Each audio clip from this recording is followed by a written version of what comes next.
పరమశివుడు తెల్లగా ఉంటాడు.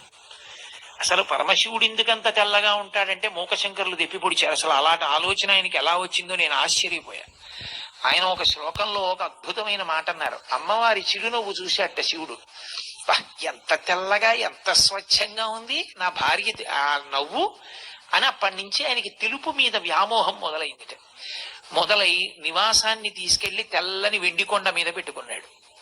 మా ఆవిడంత తెల్లగా లేదు అని తెల్లటి ఎద్దునెక్కేట, ఇంకా తృప్తి కలగల. తెల్లటి పంచె కట్టుకున్నట్ట, ఇంకా మనసు తీరలా. తెల్లటి విభూతి ఒళ్ళంతా రాసేసుకున్నట్ట, అయినా మనసు తీరలా. తెల్లటి మణులన్నీ తీసుకొచ్చి వేసుకున్నట్ట మెళ్ళో, అయినా మనసు తీరలా. శంకరా, అసలు నీకు తెలుపు మీద ఇంత పిచ్చి ఎందుకు వచ్చిందో తెలుసా? మల్లికార్జునుడన్న పేరుతో మల్లికా పుష్పములను ఎందుకు వేసుకుంటావో తెలుసా? మీ ఆవిడ చిరునవ్వులోని శుద్ధత్వాన్ని